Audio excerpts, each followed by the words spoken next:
Good evening, everyone. My name is Beatrice, and welcome to another episode of Voices of ASEAN.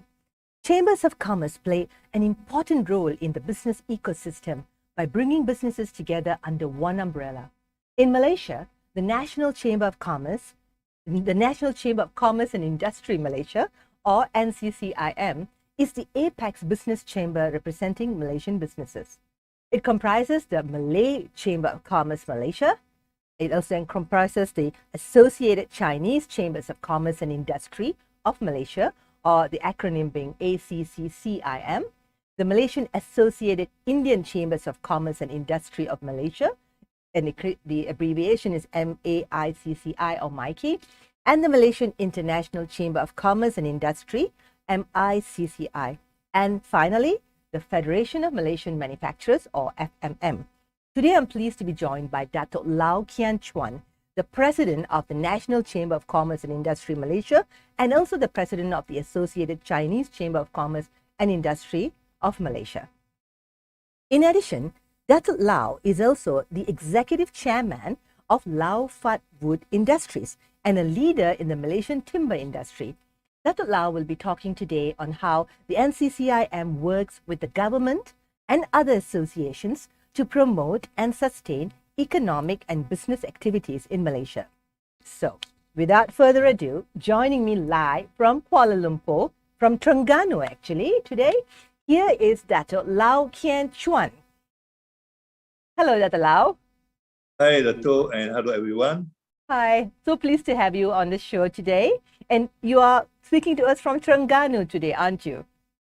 Yes, I work from home today. Yeah, Terengganu. So your home state is Terengganu? Yes, that's where I'm come from, my hometown. Yeah, it's a lovely place. I've been there twice. And can you tell us a little bit about Terengganu and your beginnings, Latalao? How you went into the timber industry, and from then on, how you went into ACCIM? Yes, in Terengganu, because I'm not Terengganu, I'm Terengganu, I'm born in Terengganu. Mm-hmm. So how I get involved in the timber industry, initially my father, who actually owned the timber logging and sawmilling business, what he wanted me to do is get away from timber industry. He said it's a sunset. Okay, but I say sunset this evening, sunrise tomorrow morning. It's not with myself. In fact, when I joined my late father's 1984, I came back from Canada. Mm-hmm. So I started the timber industry in 1986. Mm-hmm. So we are the first sawmill venture to downstream. Okay. Unfortunately, my late father passed away in 1989. Mm-hmm. Since then, I not only succeeding his business, but also I replaced him at the Terengganu Chinese Chamber of Commerce and Industry. I see. This is how I become the director of the chamber. And then the first thing they do is they send me to ACCCIM working committee. Oh, I see. So how long have you been with the ACCCIM from the time you started until now, Dato? Officially from 1990. It's solid 32 years. Wow. You're a veteran.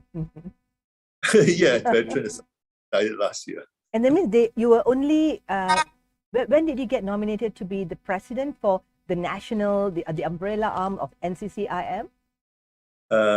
Last year. First, I was elected as the president of the ACCCIM, Chinese Chamber of Commerce, July 24. Subsequently, the next month, so I succeeded Tan Sita Long Yap as a president for NCCIM. I see.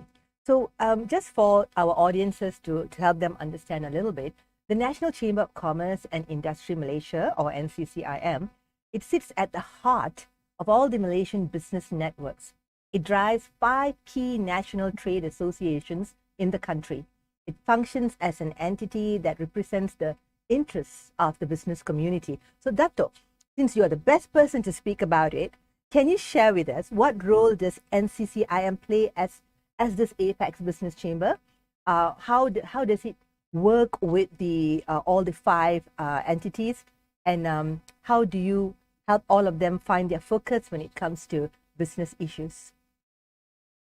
Okay, being the Malaysia APEC Chamber of Commerce, business chamber, comprising the 5 constituent chamber, the Associated Chinese Chamber of Commerce Industry, ACCIM, Dewan Perniagaan Melayu Malaysia, DPMM, the Malaysia Associated Indian Chamber of Commerce Industry, we all know it called MICCI, MICCI. the Malaysia International Chamber of Commerce and Industry, MICCI, and the Federation of Malaysia Manufacturer. Actually, the NCCI was established in 1962. Oh, okay. Actually set up by the cabinet of the Malaysian government. So exactly 60 years ago. Okay. So all this while, NCCIM have been playing a united and pivotal role in mobilizing our members' strength and resources to participate in national policy making and to expand Malaysia economy and business development. So this is the key role that we are in existence 60 years. Sorry, 60 years. 60 years. How many members all in all then? If each you have 5 chambers of commerce, what's the total number of membership for all 5? Yeah, total number will be some 650,000. Wow, 650,000 businesses. Yes, nationwide, the whole country. Wow, and which one has the biggest among all the 5 component chambers of commerce? Which one has the largest number of members? Of course, this is the Malay Chamber of Commerce. Okay. Yeah. Yes. Do you have the figures, Dato? Like how many each has? Do you have the data? We should have. Just for I can say for ACCIM we have more than 100,000. Yeah. Oh wow. Okay. Yeah. So all in we have 600 over 1,000 direct indirect member, because in our structure is we also have the trade association as our associate members. I see. Each trade association they have another 100 or 200 or maybe few hundred. So that we indirect member. So only the business entity, but also the trade organization. So that means each like the Malay Chamber of Commerce will have its own trade associations under it, and the Chinese Chamber of Commerce will have its own trade associations under it. Once the ACCIM, we have, they say, National Malaysia Furniture Council. Okay. So they have few thousand members nationwide. I see. But to us, they are only consider one member. But indirectly, they are 500 members or 5,000 members with us. Oh, I see. Yeah. Okay, I understand. So they are a member of, because they join the council joined us as a national associate members. So when you say that ACCIM has 100,000 members, it's actually more than that, because some of your members already are associations which has more. Am I correct? All in, direct, indirect, we have more than 100,000, that including the indirect membership. I see. So how do you all work together? Like, how does NCCIM make, because sometimes associations or the chambers of commerce could be very siloed in what they do. So how does NCCIM make sure that all the 5 chambers are interacting with one another to add to the economic development of Malaysia? Yeah, okay. There's no doubt about it, because the 5 chamber, they have their own business agenda and focus. Okay, so for example, as ACCIM, our membership mainly largely are SME, mainly are SME, small medium and the prices for DPMM and MICCI, Malay Indian Chamber, they're largely small and micro small businesses. For FMM, they are export-oriented manufacturer. For International Chamber, they are foreign investor. So how we work together, you know?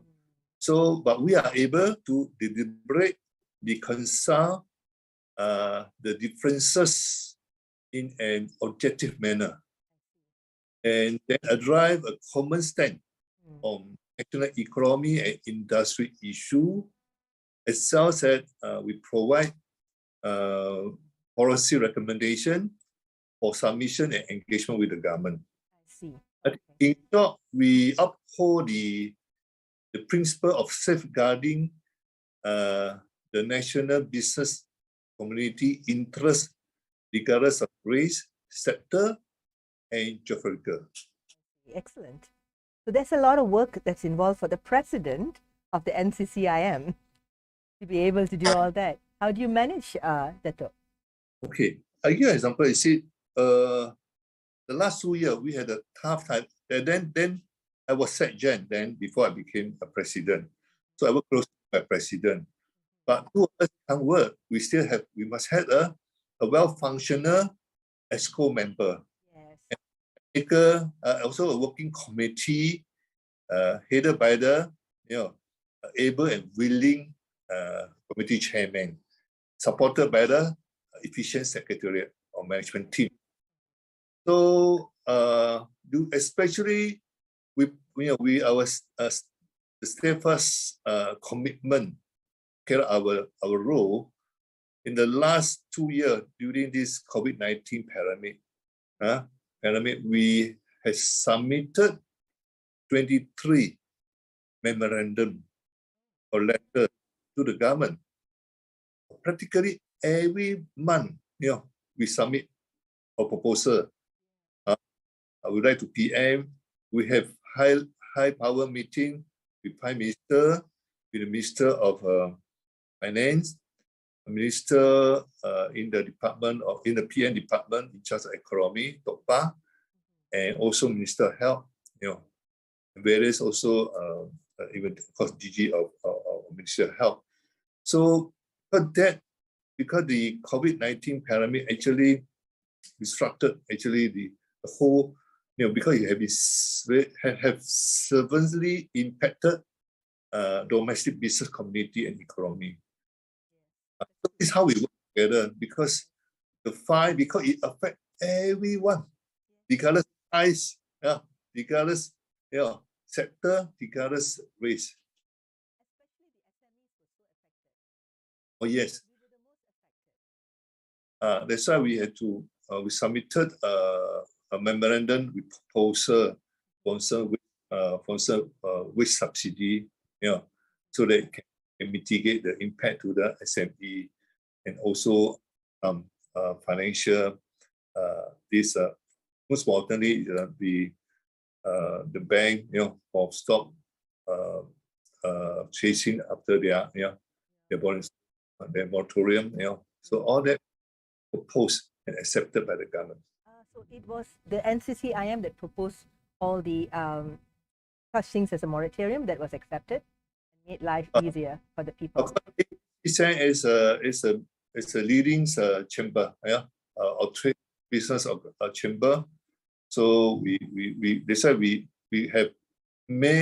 conducted many meetings. By getting all that. So we discuss, we collect, we give constructive feedback as well as those memorandum. And also we engage also some external expertise. For instance, Social Economic Research Center, which is the ACCCIM think tank, to prepare and support the preparation of the memorandum with the research fact and figure, and also the timely proposal. So there's a lot of effort put in, but it's collective effort. Of course. Excellent work done, Latalao. Congratulations for getting such a good team that works together with you. Yeah, especially during this unprecedented time. Yes, that's true. So the NCCIM is like, so as you were saying, from what I understand, NCCIM is the key to the development of policies that, impact commerce and industry in Malaysia. So can you share with us some examples of effective cooperation between the NCCIM, the different chambers of commerce, or with the government? Something that we've done and you're proud of that kind of cooperation and how that has helped spur the growth of the Malaysian business landscape? Yeah, I said earlier, NCCIM is a unified entity. Yeah. So each chamber, they have their own objective and their own business agenda. When we come to national business community interest, as I said, we have to safeguard this. So we had to how to reconcile the differences, and how I work together is, for instance, we have conducted 2 national economic forum. So we work with this minister in the PM department in charge of economy, yeah, and also we engage with all the key ministry and agency. Together we have organized 2 successful national economic forum. So we address on the issue, and also we come up with a proposal. So how to enhance and further develop our economy. So this is that we work with the five chamber and also other national trade organization. Also, we used to chair. Yeah, I used to be one of the co-chairmen. Yeah, to chair on the national issue and policy. Concerned first implemented a national minimum wage policy. So that affect all businesses. Of course. Yeah. GST, that affect everyone. Yes. Employment insurance system, EIS. Yes. Foreign worker issue. Yes. Okay. So we used to have more than 100 national trade and industry association to join us for the meeting and submit the joint memorandum. So that this is very powerful. It's all, everyone is in, because this affects everyone. Then now we are talking about we're going to organize 2 more forums on the domestic direct investment. You know, and this is important that at this crucial time, that Malaysia know better. The government, how to facilitate and encourage more existing entrepreneur to reinvest, and also and that should be, because how to work together. I think federal government, state government, and local authority, how we can ease the business. So how to make, because there's a lot of state prerogative. So we had a study, conduct intensify research and study. So this study is going to paper at the next Economic Action Council meeting, which is chaired by the Prime Minister. Domestic direct investment. Of course, FDI is very important, but EI have been in decline, 2014. So they had to address why, why we domestic investors lose confidence in our own country. So this is important. And then now the Malay Chamber, Chinese Chamber, Indian Chamber, and FMM, 4 of us are presented in the EAC, Economic Action Council. And this is very good. This never happened before. So there's a little bit of the outcome of why we are losing domestic direct investments from the research that was done by your chambers. That one we I can't deliver more, because this is a paper we're supposed to go into the EAC. After that, we will conduct a webinar and share or social media and the press. So Wait, okay. okay. So I just bring out this, and also then next is how we leverage on RCEP, regional cooperation or economic partnership, because by next month, 18th of next month, it's very effective. So 15 countries, the ASEAN, 10 ASEAN countries, but China, Japan, Korea, Australia, and New Zealand, it's a free trade. One third of the global GDP, population. This is huge. So actually, we have this is a free trade. I mean, you got zero tax. Allowed. Coming in and going out to those countries? Yeah, because that is a free trade. So there is a barrier. Actually, it's from the tax deduction up to the 0%. That means the group are free to come in without tax under members country. So Malaysia had to be prepared, because it's also challenges.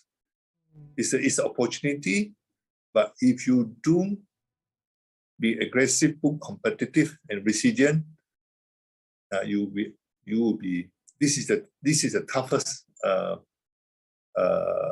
task. Now we had to educate, and we had to act fast, because we are compete with the rest of the world. Of course, we can enter the market.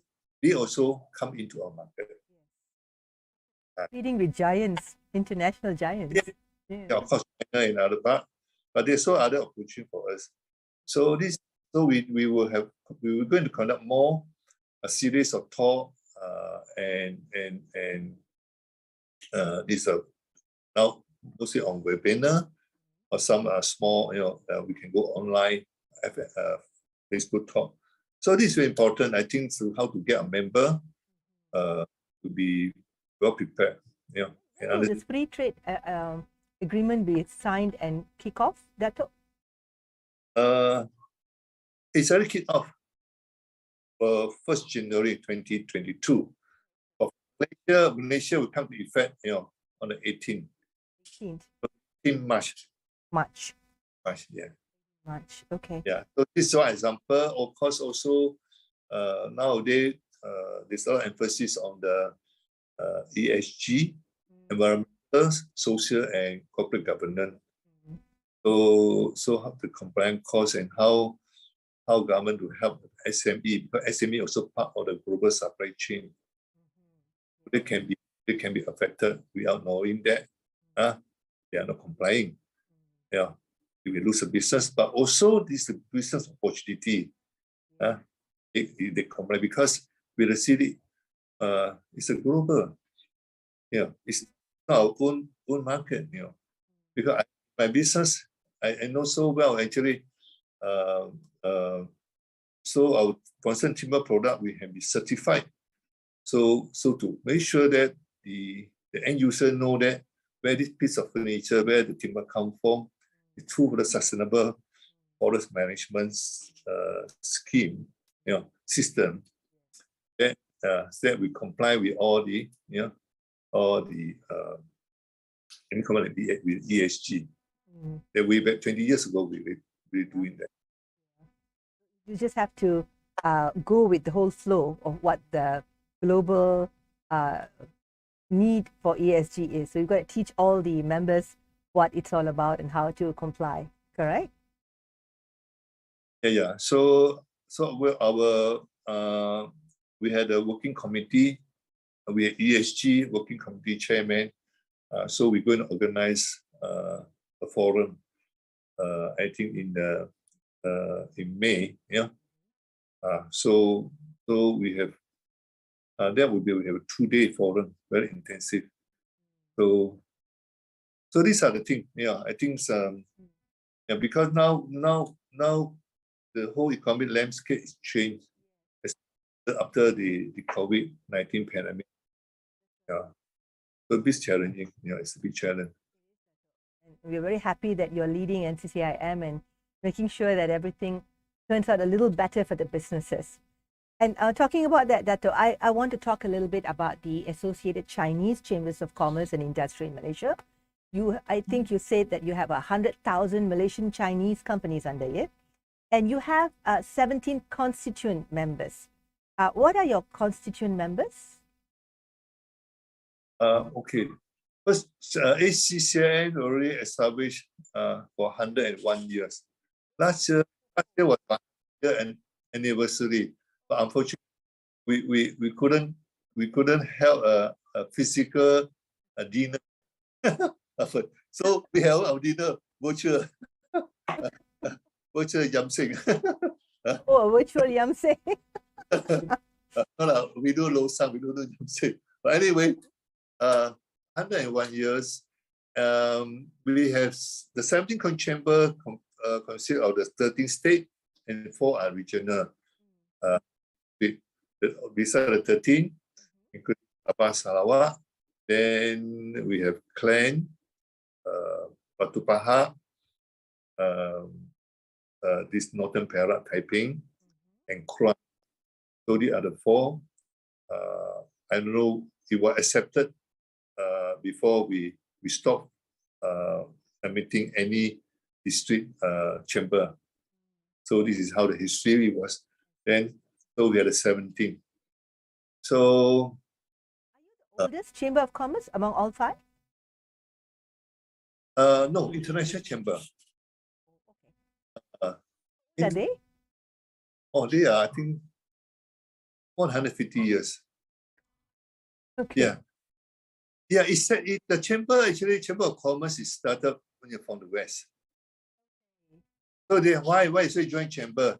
All the business people get together to resolve problems in the government. So they are well represented, the chamber. And the chamber, they have the committee, so legal, deal with policy and all that. So for us, we are 1,701 years. In ACCCIM, we have 21 working committee.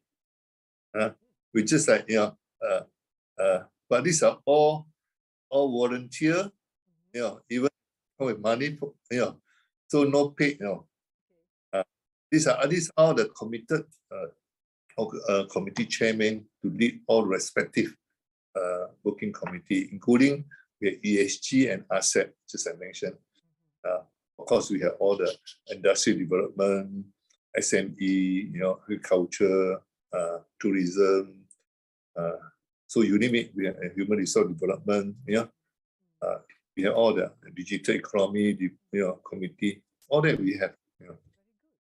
Excellent. Very structured, Dato. Yeah, we are structured and well functioning. So that and also, of course, you need a strong and efficient secretarial and management team. Yeah, put together. Well done. And 101 years, and you've got 21 working committees. What's your vision forward? What else do you see for ACCIM? For ACCIM, we need to work closer with others trade organization, so that then we have a stronger voice. And also we work. We are not only nationwide, we are internationally connected, linked. Because so many we have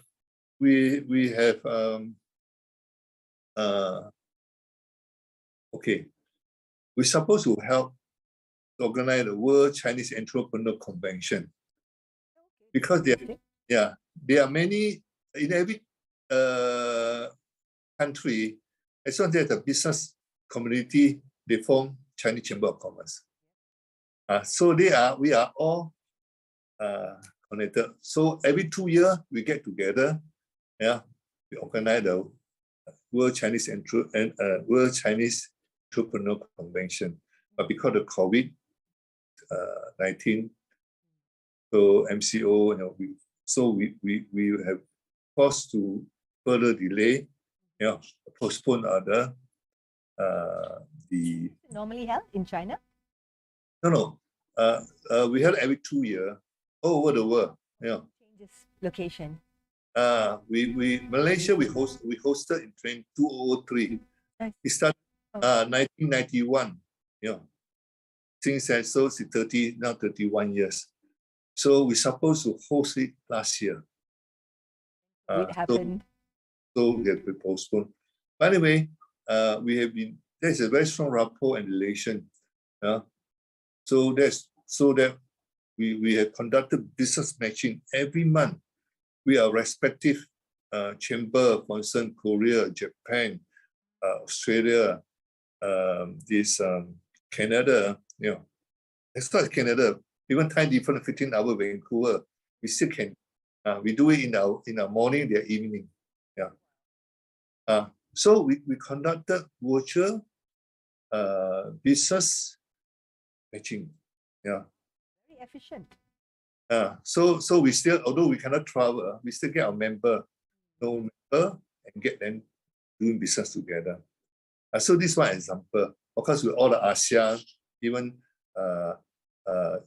England with the UK, with a Chamber of Commerce there, Chinese Chamber, Indonesia, Myanmar, Philippines, Singapore, Hong Kong, Thailand, you name it, all work very closely together.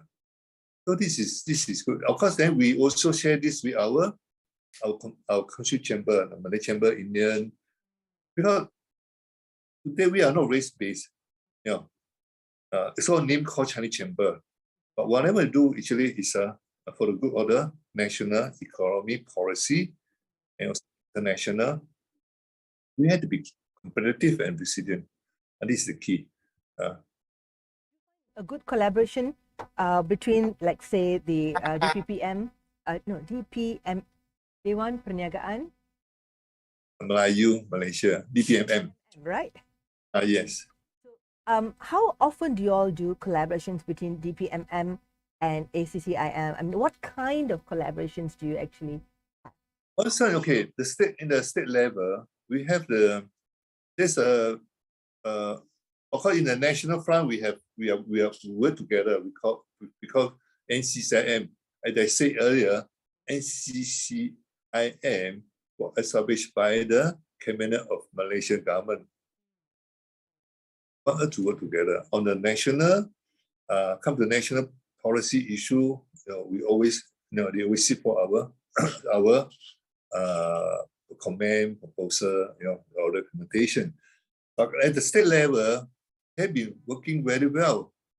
Informally, both Malay, Indian, Chinese Chamber always work together. Okay, on the local issue, on the state issue, for instance, land issue. For instance, okay, we also have this facing difficulty during MCO. So that we had a joint effort. We approach state government or the local authority maybe to waive assessment tax and all that. So these are the things that will help our small businesses. Even large also, they have affected. Not all of us. So, Dato', next question for you then. Business is changing on many fronts. Now, based on your expert opinion, what would you say are the biggest challenges that the Malaysian business landscape is having right now, or you think it might have in the future, and how can chambers like NCCIM help? Yeah, I think firstly the COVID-19 pandemic have fundamentally changed the economy and business landscape, not only in Malaysia but almost the whole world. So creating the new normal operating condition for businesses, I think regardless of size, they need to rebuild their finance, realign and restructure their business to drive in the post-pandemic world. Because now you can see every country they wanted to open as soon as possible. Because you can see for the business recovery for some sector like tourism, example, service-related and aviation, the airline. They are facing higher level of stress. Yeah, so they are likely to be more challenging. So you open up, then only the border open. Of course, we had to deal with the strict SOP. I think 2 years. We never have any economic recession or have over 2 years. I think this is the toughest for all of us. So now is how to undertake the transformation action to build competitive advantage post-pandemic recovery. I think this is the key. That's why government have really injected so much fund and assistance to stimulate the economy recovery. But here we expect a greater shift of business model that meet rising customer expectation and preferences. So you can see now the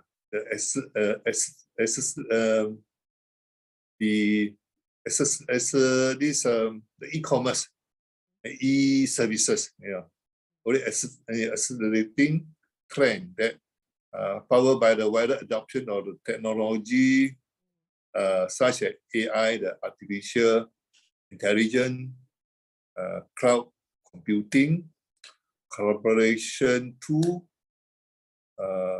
automation, and data analysis. So these are the challenges. So the climate change impact and ESG also will drive sustainable green investment, product and services. So there are challenges but also opportunities. But now the toughest now for us is actually the business community are facing with the challenges of supply bottleneck. That's why you can see now the rising cost of material, be it building material, especially now the fuel price have almost hit $100 per barrel, weakened currency, and the logistics we have unprecedented, the higher ever ocean freight on container. It's a 10 times. Even I ship my furniture to USA. The container cost itself is equivalent to 20,000 USD. But why that to allow? Because there's still the same number of containers and ships, right? No. Price go higher. That's right, because when you see when there's a crisis, there's a source of business opportunity for other sector.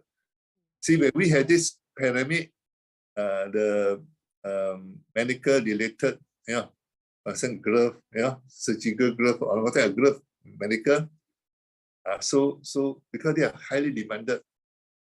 For shipping, because of the knockdown and also the strict SOP, and then people work from home. But how can port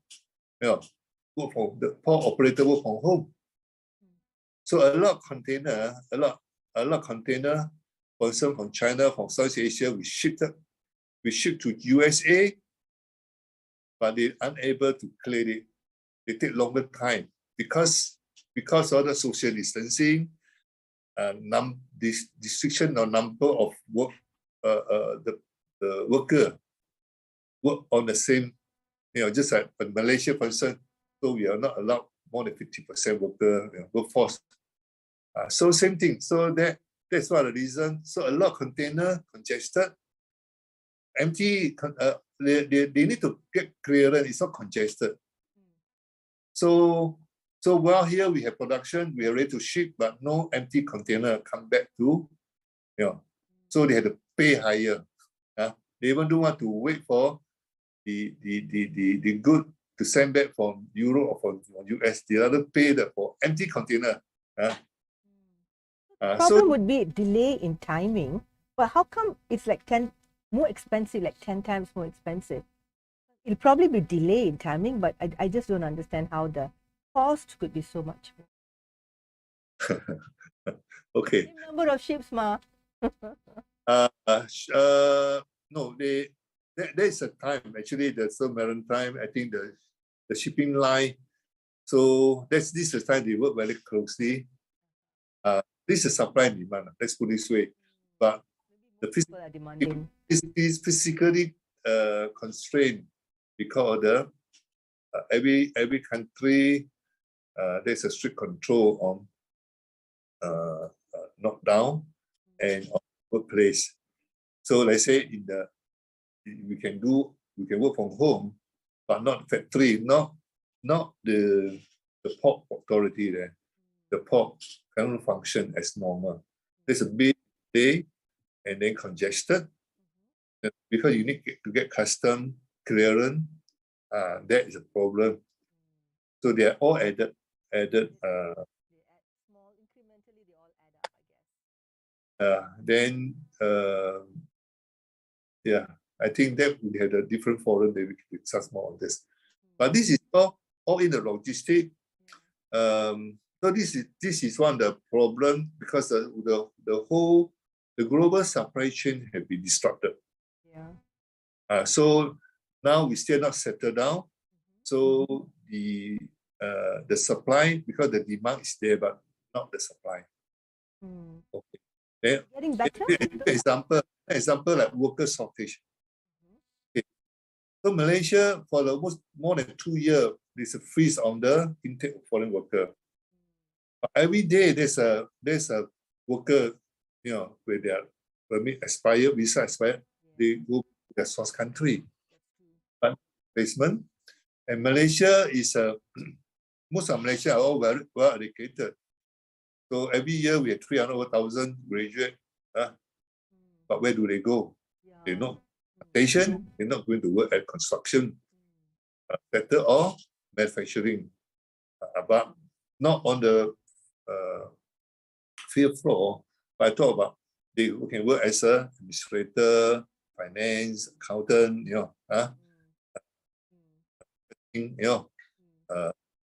or some R&D. But what we need is although we all have automation and other, because as a businessman, we know best. Government will tell us that we need to go automation. Imagine, I told you, 1996, I set up furniture plant in Terengganu. 1996, 26 years ago, I already have the auto spray this, to do finishing. So all automation. That's 26. But I cannot do all my work set process, because you do all separately before you assemble that to make as a chair. The leg, your arm rest, back rest, your seat. And then you have to get small piece of timber to laminate, become larger piece. The shorter timber to laminate, become longer piece. That finger joint we can do automation. But anyway, just share, because now we are in the how to transform Malaysia economy and also the mindset of the entrepreneur. Have to compete with the rest of the world. Be complacent. Compete with each other, compete with the rest of the world. Present, but after this COVID, the pandemic, I think, everybody realized actually, we can do online. We can sell online because we have no choice. No choice. And you forced to, then you forced to learn. Right?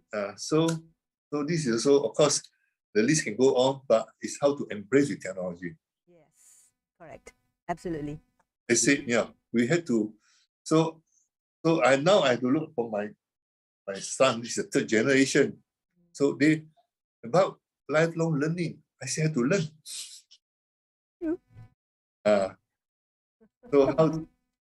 So I think these are the biggest challenge. Actually, not only for the chamber, for the businesses, also for the government. So how we work together. As I mentioned earlier, now the four of us as we call FMM, the Chinese Indian Malay Chamber, and FMM, we are members of the Economic Action Council. So where we meet every month, chaired by the Prime Minister. So that a lot of engagement and participation. Then we have the opportunity to more effectively present our our case or our proposal to the government. That's excellent. It's very inspiring to see how much the business community can benefit from chambers of commerce and experienced people in the chambers of commerce like yourself, Latalao. So what would be your advice to anyone who's not joined the chambers of commerce yet? So thinking about it, what would you say to them? Yeah, this is good. A lot of people say, why I join chamber? Just pay a fees. Okay? Depend on each chamber their own fee structure. But it's not expensive. For instance, you join a state chamber, then you are actually automatically you are a member of the NCCIM because you are part of the 5 country chamber. For instance, Terengganu, a life member only 750 ringgit. That's for life. You know. So you ask yourself, what do you gain by not joining? You don't get anything. But what would you lose if you join? You say 750, then think about it, it's a long-term investment. Because who is going to fight for you? In fact, a lot of issue, a lot of policy amendment, actually we already done on their behalf. Yeah. So for instance, during this COVID, yeah, so a lot of proposals actually come from ACCCIM, Malay Chamber, Indian Chamber, and collectively NCCIM had 23 memorandum. I tell you, for ACCCIM itself, we submitted 38 memorandum. Oh wow! See, so if you but almost like every month for 3 years. Yeah, but so I think you join chamber is not because you are protected. It's actually you learn. There's a network, business network. Just think about it. Business network, business opportunity. You join ACCIM, you have the network for the whole, the whole world. Yeah, we have Chinese chamber. Everywhere because there's a Chinese, there's a Chinese Chamber of Commerce. See, you are then we are family of NCCIM. So Malay, you're Indian, you're international chamber. And FMM. FMM also had a federation. There also the Singapore Federation. You have also and Sarawak also had a this it's same nature like FMM.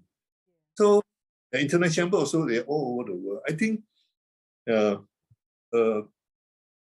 please join because of course some both time then we thought okay we had to invite them to pursue them to join, or they think that they are not qualified.